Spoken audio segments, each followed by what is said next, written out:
महाशून्य, मौन, केवल और केवल शून्य, उसके अलावा और कुछ नहीं। बुद्धिज्म का ये एक बहुत बड़ा हिस्सा है, या हम ये कहेंगे पूरा बुद्धिज्म इसी सिद्धांत पर आधारित है। लेकिन क्या आपको पता है, महाशून्य बुद्धिज्म का हिस्सा कभी से नहीं था। बुद्ध का कभी भी मूल सिद्धांत शून्य नहीं था। बुद्ध ने कभी भी शून्य नहीं दिया। बुद्धिज्म का जो मेन कहा जाता है कि पूरा बुद्धिज्म जिस सिद्धांत पे है, शून्यवाद, वो बुद्धिज्म का है ही नहीं। तो आखिर किसका है ये शून्य, और कैसे ये बुद्धिज्म में आ गया, के बारे में चर्चा करते हैं आज आप लोगों से डिटेल के अंदर। वीडियो के एंड तक बने रहना, तब आपको समझ में आएगा कि कहाँ से आया है ये महाशून्य, और कैसे इस महाशून्य ने बुद्धिज्म की नींव रखी। और आज जो बुद्धिज्म है वो पूरा इस महाशून्य पर ही आधारित है। महात्मा बुद्ध का एक सिद्धांत है कि शून्य कुछ नहीं है, ना कोई ईश्वर है, ना कोई परमात्मा है, कहीं कुछ नहीं है, केवल और केवल शून्य है, और वही शून्य परमात्मा है बस। ना कोई अवतार है, ना जैसे हमारे जो धर्म ग्रंथों में लिखा हुआ है विष्णु अवतार, राम अवतार, कृष्ण अवतार, ऐसा कुछ नहीं है।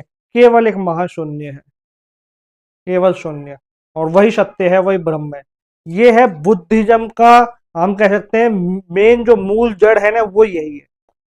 तो क्या बुद्धिज्म से ही महाशून्य की शुरुआत हुई, स्टार्टिंग वहीं से हुई? ऐसा नहीं है। आपको पता है महाशून्य सबसे पहले किसने दिया? उसी ने दिया जो महाशून्य का, हम ये कह सकते हैं कि वही है महाशून्य, जो शिव है। शिव ने महाशून्य सर्वप्रथम दिया तंत्र द्वारा। अब कौन सा तंत्र था वो था विज्ञान भैरव तंत्र, जिसमें पार्वती जी और शिव का संवाद है, जिसमें 112 चक्र बताए गए हैं मोक्ष प्राप्ति के लिए और उनको जागृत करने के लिए। पार्वती जी और शिव के संवाद में सर्वप्रथम यही आता है कि शून्य है क्या। आपके भीतर सांस लेना, आपके बाहर सांस छोड़ना, उस बीच में जो ठहराव है, जो बिंदु है, वही महाशून्य है, वही शिव है। उस पे ध्यान लगाना, अर्थात शिव के ऊपर ध्यान लगाना। उस पे ध्यान लगते ही, उस पे जागरूकता आते ही परमात्मा का आभास होना स्टार्ट हो जाता है। जब तक वो नहीं होगा तब तक सब व्यर्थ है। अब वो कैसे करना है उसके बारे में मैंने डिटेल में समझाया है। आप चैनल पे जाइए, वीडियो चेक कीजिए, मेरी आपको मिल जाएगी। आज मैं बात कर रहा हूं कि ये महाशून्य बुद्धिज्म में कैसे आया। तो विज्ञान भैरव तंत्र जो है वो बहुत पुराना तंत्र बताया जाता है, बहुत पुराना, बुद्धिज्म से भी पहले का, जिसमें भगवान शिव बता रहे हैं कि किस प्रकार से ब्रह्म को जान सकते हो। और वो जो साधना है, श्वास के अंदर बाहर जाने की प्रक्रिया के बीच में जो बिंदु है, जो ठहराव है, उस पर ध्यान लगाना, वो कोई क्रिया नहीं है, वो आपकी एक मूल चेतना है, जिसे केवल आपको जागृत अवस्था में ध्यान लगाना होता है। आपको पता है महाशून्य का जो ध्यान है, जो जैसा मैं बता रहा हूं, सांस लेना सांस छोड़ना, वो क्यों बता रहा हूं? क्योंकि जब आप के भीतर सांस आती है तो आप एक नए जीवन में प्रवेश करते हो, और जब वही सांस बाहर जाती है तो आप मृत्यु में प्रवेश करते हो। तो आप प्रति क्षण, जब जब आप सांस ले रहे हो, सांस छोड़ रहे हो, आप मर रहे हो, जी रहे हो। और जब आप उस केंद्र पे चले जाओगे ना, जिस ठहराव पे चले जाओगे, अर्थात जन्म और जन्मांतर का जो चक्र घूम रहा है, उस चक्र के मेन आप बीच पॉइंट पे आ जाते हो, जहां एक क्षण के लिए वो चक्र ठहर जाता है, एक क्षण के लिए।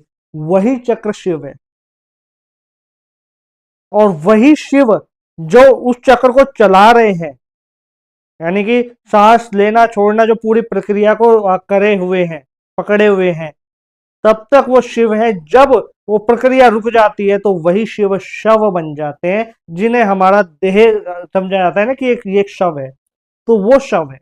लेकिन जो उस बिंदु है, जो बिंदु है, वो बिंदु अपना काम करना बंद कर देता है, अर्थात शिव अब जा चुके हैं।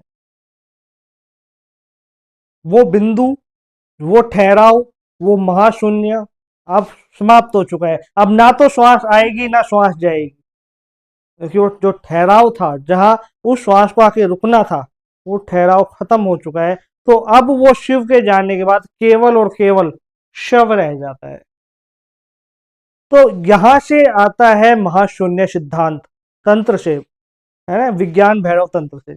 अब बुद्धिज्म में ये कैसा आया? ऐसा नहीं है कि ये केवल बुद्धिज्म में है, ये हर एक धर्म मजहब के अंदर है।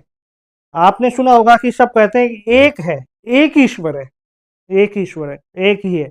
अब बुद्धिज्म में क्या था कि जब महात्मा बुद्ध तपस्या कर रहे थे, उस समय उन्होंने सारी प्रक्रिया फॉलो की, सारी, जितने भी कर्म कांड के रूल थे सब फॉलो किए, लेकिन उनको साक्षात्कार नहीं हुआ कि ब्रह्म क्या है, शिव क्या है, सत्य क्या है। जब उन्होंने सब कुछ त्याग के, सारे कर्मकांड छोड़ के उस महाशून्य का जब ध्यान लगाया कि मेरी सांस आ रही है जा रही है, बीच में हल्का सा ठहराव है, जब उस ठहराव पे ध्यान लगाया, तब उनके जीवन में ब्रह्म आ गए, ब्रह्म जागृत हो गए। आने का मतलब ये नहीं है ऊपर से कहीं से आ गए, भीतर से ही जागृत हो गए, भीतर से ही शिव जागृत हो गए।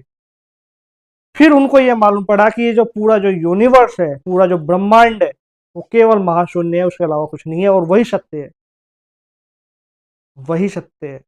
तो यहां से शुरुआत होती है बुद्धिज्म में महाशून्य की, यानी शून्यवाद की। अब शून्यवाद के बाद और भी काफी, जैसे आचार्य आए, वैष्णव आचार्य आए, जिन्होंने अद्वैत भी दिया, द्वैत भी दिया, फिर ये भी बताया कि एक भगवान है, फिर आत्मा है, फिर मनुष्य है, तो सारी चीजें बताई, निराकार ब्रह्म भी है, सब सब बताया। लेकिन सत्य केवल वही है जिसका हम कह सकते हैं, जो भगवान शिव ने स्वयं देवी पार्वती को बताया कि मैं कौन हूं, मैं शिव क्यों हूं। मेरे शिव होने का अर्थ ही यह है कि उस ब्रह्म के ऊपर, उस चेतना के ऊपर, उस शून्य के ऊपर, उस शिव के ऊपर ध्यान। जब वो ठहराव है, जब वो जागृत अवस्था में, जब आपको मालूम पड़ जाता है कि वो ठहराव है क्यों, जब आप उस पर ध्यान लगाओगे, तब ध्यान रखना कि जैसे ही एक क्षण के लिए भी आपने ध्यान लगाया, तो आपको ऐसा लगेगा कि मेरे मन के जितने भी भाव हैं, जितने भी लहरें उठ रही हैं, वो सारी थम चुकी हैं।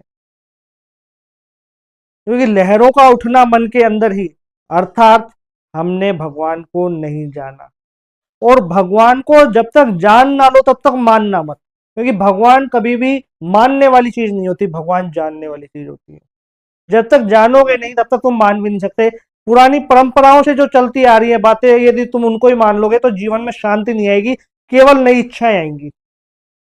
एक पूरी होगी दूसरी आएगी, दूसरी पूरी होगी तीसरी आएगी, और कुछ नहीं तो स्वर्ग पाने की इच्छा तो रहेगी ही रहेगी।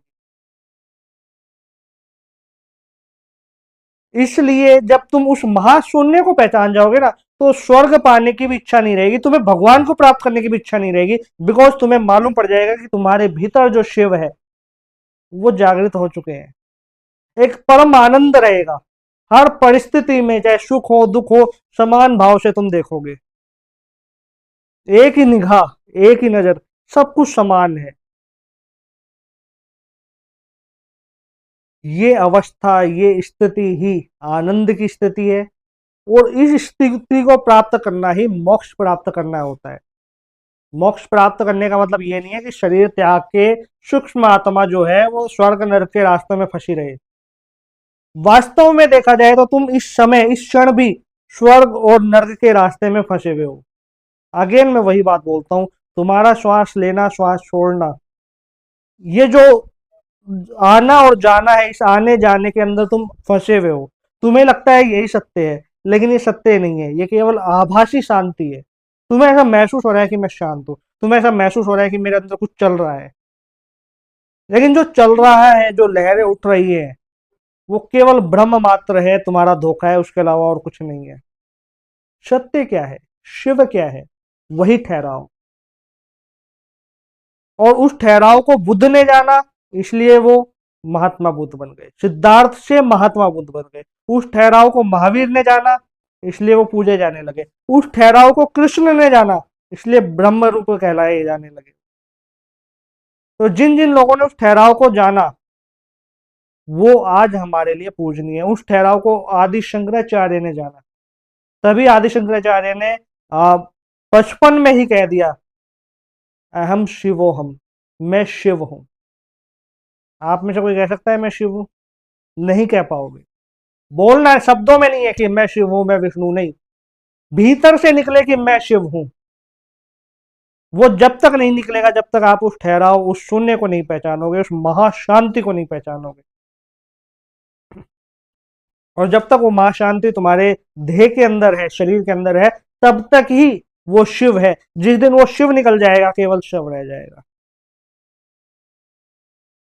अब ये कोई कंट्रोवर्शियल वीडियो नहीं है कि हाँ बुद्धिज्म में मां शून्य नहीं था, ऐसा नहीं है। समझो मैं कहना क्या चाह रहा हूं कि शून्य, शिव, सत्य, ब्रह्म यही है। इनको मैं अलग अलग नाम से बोल रहा हूं क्योंकि इनको नाम भी नहीं दे सकते। इनको नाम देने का अर्थ ये है कि हमने अपनी कल्पनाओं में बांध लिया। केवल इनको समझाने के लिए कि वो है क्या, उसको समझाने के लिए इनको इन नामों के उपयोग करके बोला जाता है। और नाम भी वही दिए जाते हैं जो इनके सबसे समीप हो जाते हैं। आप देखोगे कि ब्रह्मा या नारायण इतने समीप नहीं है जितने शंकर हैं शिव के, इसलिए तो शिव शंकर कहलाते हैं। कभी और बात करूंगा डिटेल में कि क्यों अलग अलग देवी देवताओं के अलग अलग रूप रंग हैं, अलग अलग उनकी एनर्जी है, अलग अलग उनके कार्य हैं, और वो सारे एक ही शिव से मिलके कैसे शिव के अंदर मिल जाते हैं और कैसे वहां से आ रहे हैं। इनफैक्ट हम भी, प्रत्येक मनुष्य, प्रत्येक प्राणी उस शिव से ही मिला हुआ है, उस शिव से ही जुड़ा हुआ है। बस फर्क इतना है कि हम हमारे जो मन के अंदर जो लहरें उठ रही हैं, बैठ रही हैं, उनके कारणवश उस शिव को पहचानना भूल गए, जानना भूल गए हैं। मानना कभी नहीं होता, केवल जानना होता है। शिव को जानो, मानने की आवश्यकता ही नहीं पड़ेगी। इस वीडियो में इतना ही। कुछ भी कंफ्यूजन है, डाउट है, मुझसे पूछो और शेयर जरूर करो लोगों तक, ताकि लोगों को समझ में आए, लोगों में एक ये मालूम हो कि सत्य क्या है। कहीं सुनी बातें, किसी कथावाचक की बातें सुन के और ऐसे आप कुछ भी आगे कर्म कांड में फंस जाते हो, उससे केवल आपको एक आभासी शांति होगी, ना कि पूर्णतः शांति, ब्रह्म बोध, वो नहीं होगा। आभासी शांति, हाँ मैं शांत हूं, और जब वो आभासी शांति आएगी तो नई इच्छाएं उत्पन्न होने लग जाएगी।